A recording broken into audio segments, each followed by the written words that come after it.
थे, पूरा राजकाज खड़े होकर किया। और रात में जब नंदीग्राम जाते थे तो जमीन पर नहीं बैठते थे, जमीन में एक गड्ढा खोदा हुआ था, आज भी वो गड्ढा वहां पर है, आप जाएंगे तो देखेंगे। उस गड्ढे में बैठकर रात भर सीताराम सीताराम के नाम का जप करना, रात भर आंखों से आंसू बहे। पुलक गात ही ऐसी रघुवीरू, नाम जी है जप लोचन नीरू। इतना तप उस महापुरुष ने किया। और खाया क्या? एक भी दिन भोजन नहीं किया। क्योंकि चित्रकूट गए थे तो भगवान को जब पता लगा कि पिताजी का स्वर्गवास हो गया मेरे वियोग में, तो गुरुजी से पूछा कि गुरुजी, मैं अपने पिताजी को चिता में अग्नि तो नहीं दे पाया, बड़ा बेटा हूं, पिताजी के लिए क्या करूं? गुरुजी ने कहा पिंडदान करो। तो गुरुजी ने लखन, हाँ गुरुजी, बेटा थोड़ा जौ का आटा लाओ पिंड बनाने। तो लखन जी खड़े रहे, हटे ही नहीं। दोबारा कहा, तिबारा कहा, तो जब डांटा, हे लखन, गुरुजी 3 बार कह चुके, तू जाता क्यों नहीं? तो लखन जी रो पड़े। उन्होंने कहा, मां, गुरुजी को नहीं पता कि वन में परिस्थिति कैसी है। हम जब से यहाँ आए हमने रोटी नहीं खाई है, यहाँ दाल चावल नहीं मिलता, यहाँ केवल कंदमूल फल मिलते हैं। मैं कहां से जौ का आटा लाऊं? जब से हम आए हैं कंदमूल फल खा रहे हैं। अयोध्या के लोग बहुत रोए और भगवान ने अपने पिता का पिंडदान फलों से किया। और उसके बाद श्री भरत जी ने 14 साल फल भी नहीं खाए। उन्होंने कहा, नहीं, प्रभु कंदमूल फल खाते हैं तो मेरा अधिकार कंदमूल फल पर भी नहीं है। भोजन तो किया ही नहीं। तो गाय के गोबर में से जौ के दाने बीनकर, आप अगर गाय को जौ खिलाएंगे, साबुत या गेहूं खिलाएंगे, तो तीसरे दिन उसके गोबर में से निकल आएंगे। भरत जी ने वो जौ के दाने बीनकर और उसका सत्तू पीसकर, उसको सुखाकर धोकर उसका सत्तू बना के, उससे 14 साल तप किया है। मैं ये गारंटी देता हूं कि जो भी व्यक्ति गाय के गोबर से निकले हुए अन्न को खाएगा, साफ करके, धो के, पीस के, उसके शरीर में, उसके मन में, दोनों में किसी भी प्रकार की बीमारी, किसी भी प्रकार का दोष समाप्त हो जाएगा। ये श्री भरत जी ने किया है 14 वर्ष, इतना भारी तप किया है, तब ये राम राज्य स्थापित होता है। आप देखेंगे लक्ष्मण जी तो भगवान राम के साथ द्वापर में भी आए थे, कृष्ण के साथ बलराम बनकर, लेकिन भरत जी नहीं आते। भरत जी केवल एक बार आते हैं, जब राम आते हैं। इस सृष्टि में जब राम आते हैं तब भरत का अवतार होता है, भरत का अवतार वैसे नहीं होता।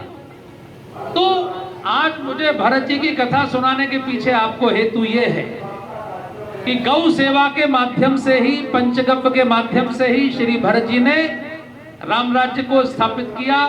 लोगों के भंडार भरे, लोगों में संपन्नता हुई, और इतनी संपन्नता हुई कि गोस्वामी ने लिखा कि दैहिक दैविक भौतिक तापा, राम राज काहू ही नहीं व्यापा। परमात्मा साक्षात गौ सेवा के लिए अवतार लेते हैं। विप्रधेनु सुर संत हित लीन मनुज अवतार। भगवान परशुराम जी ने जब राम जी की स्तुति गाई तो उसमें कहा, जय सुर विप्रधेनु हितकारी, जय मद मोह कोह ब्रह्महारी। मैं आपकी जय इसलिए बोल रहा हूं राम की, आप देवताओं की, ब्राह्मणों की, गायों की, वेदों की रक्षा करने, देवताओं की रक्षा करने आए। बंधुओं, कितना गाय की सेवा का फल है। अब मैं बहुत बड़े उदाहरण ना देकर आपको एक रिसेंटली बात बताता हूं, जो आप अपनी आंखों से देख सकते हैं। संत लोग तो कर ही रहे हैं। जर्मनी से आई हुई एक 25 साल की लड़की, आज से 25 साल पहले भैया गए वहां, भाई सब भी होकर आए, रमाकांत जी, राधा कुंड पर। उनके गुरु ने उनका नाम रखा सुदेवी, और उस सुदेवी ने इतनी गौ सेवा की कि पिछले साल भारत सरकार ने 2 साल पहले उसको पद्मश्री दिया। रमेश बाबा को भी दिया, साथ हाँ, रमेश बाबा को भी दिया, उनको भी दिया। और रमेश बाबा का तो कहना ही क्या है, वो तो पूरे देश के एक आदर्श है। 50,000 गौवंश का पालन उनके द्वारा होता है। ऐसे बहुत सारे संत, हमारे दत्त शरणानंद जी महाराज 1.5 लाख गौवंश का पालन करते हैं राजस्थान में। लेकिन आप सोचेंगे कि भाई हम कैसे कर सकते हैं, हम तो व्यक्तिगत लोग हैं। पैसे बस मोबाइल में ये टॉर्च बंद कर लेंगे, टॉर्च इसकी जल गई है, आग पे लग रही है थोड़ा सा। बाकी सेठ जी रहते हैं जिनका नाम है चंदू सेठ, बहुत फेमस है, किसी भी बेंगलोर के मारवाड़ी से पूछ लेंगे बता देगा चंदू सेठ। मैं भी चंदू सेठ से मिलके आया। एक आदमी, उसकी कोठी 10 एकड़ में है, जहां बेंगलोर में एक फ्लैट भी कई करोड़ का आता है, वहां 10 एकड़ में कोठी है चंदू सेठ की, और उसमें 2000 गाय रहती है। मैंने उनसे पूछा ये ऐसा कैसे हुआ? उन्होंने कहा महाराज जी, जब मैं बेंगलोर आया था, जब मैं जवान था 20 साल का, तो मैं पल्लेदारी करता था दुकानों पर, मेरे पास खाने के पैसे नहीं थे, बहुत गरीब था, लेकिन मैंने शुरू से गाय पाली। मैं किराए पर रहा तो भी गाय पाली, और उसका जो भी वंश हुआ मैंने कभी बेचा नहीं। ये जो 2000 गाय हैं उसी एक गाय का वंश है। और बोले मेरा बिजनेस बढ़ता गया, गौ माता की कृपा से घर बड़ा होता गया, बड़ा होता गया, बड़ा होता गया, एक भी गाय को मैंने अलग नहीं किया। मैंने संकल्प किया कि मैं गायों के घर में रहूंगा। बोले मेरा घर नहीं है 10 एकड़ में, गायों का घर है, इनके बीच में 300 गज में उन्होंने अपना घर बना रखा है, उसी में तो इतने शानदार गायों के महल बने हुए हैं भाई साहब। आप अपनी ओर से एक गुड़ भी नहीं खिला सकते, गुड़ भी आपको वहीं से लेना पड़ेगा, फ्री में ही देते। बोले हम किसी से एक भी पाई का सहयोग नहीं लेते। अंबानी के बाद पूरे देश में प्लास्टिक के दाने का सबसे बड़ा कारोबार है उनका, नंबर 2 पे उन्हीं का कारोबार है पूरे देश में। ये किसकी कृपा है? गौ माता की कृपा है। बोले गौ माता की। मैं आपको पुराने उदाहरण नहीं दे रहा हूं, अभी रिसेंटली 3 साल पहले मैं उनकी कोठी पर होकर आया हूं, उनकी गौ सेवा देखकर आया हूं। 2000 गायों के बीच में वो रहते हैं, जिसमें बहुत सारे नंदी हैं, बहुत सारी बछियां हैं, बहुत सारे बछड़े हैं, बूढ़ी गाय हैं, उन्हें से कोई मतलब नहीं, आराम से। आप देखिए, अगर कोई इस कलयुग में भी गौ माता की महिमा देखना चाहे तो देख सकता है। दूसरा, महाभारत का सबसे बड़ा हीरो कौन है? महाभारत का सबसे बड़ा हीरो भगवान कृष्ण के बाद अर्जुन है। अर्जुन वो पात्र है जिसको भगवान कृष्ण ने अपनी सगी बहन सुभद्रा का विवाह किया।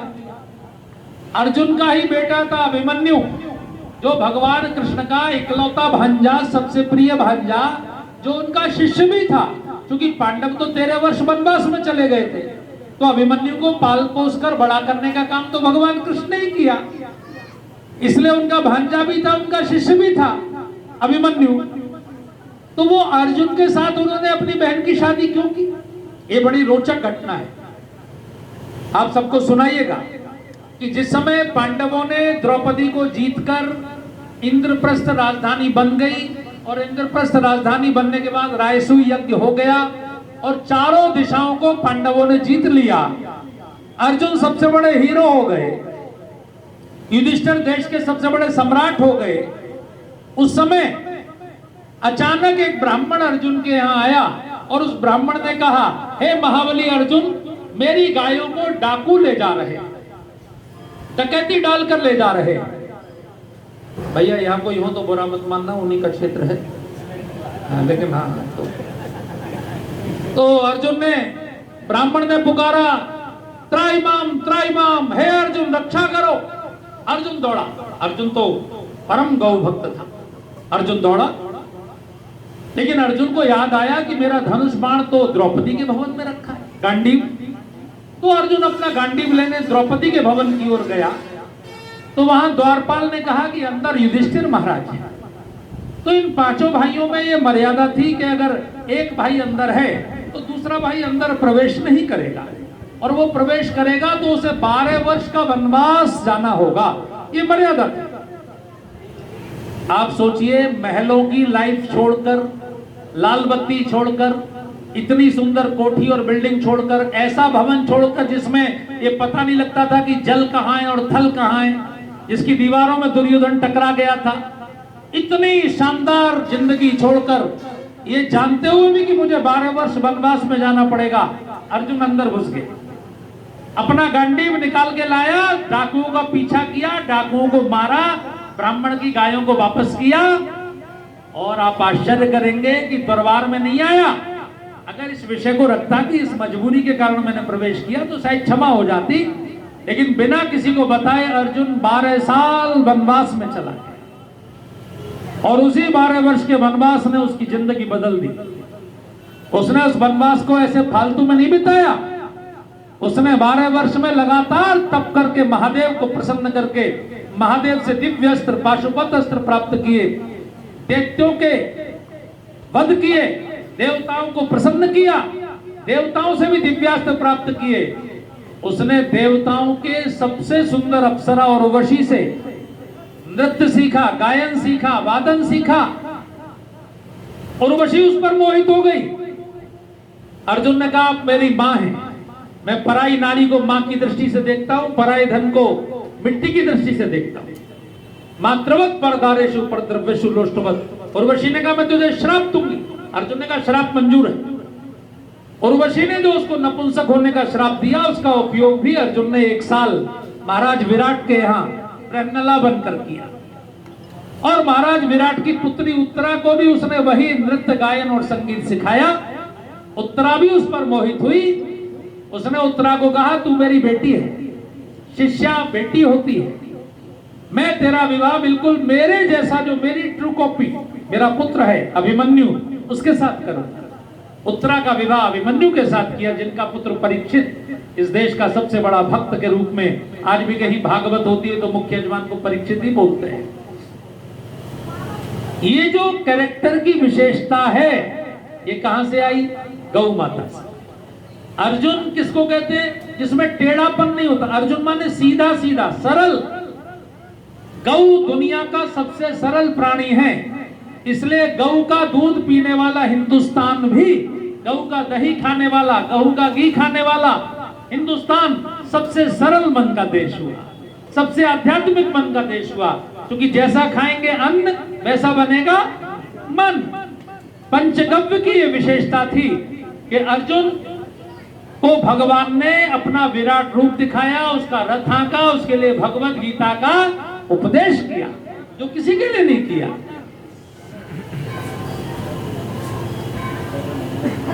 इधर लीला भी चल रही है, तो चूंकि इमरती रखी है, जलेबी रखी है, तो मेरा भी ध्यान उन पर गया, तो पंचगव्य से हटकर इमरती दिखी तो सारा ध्यान उसी में चला गया।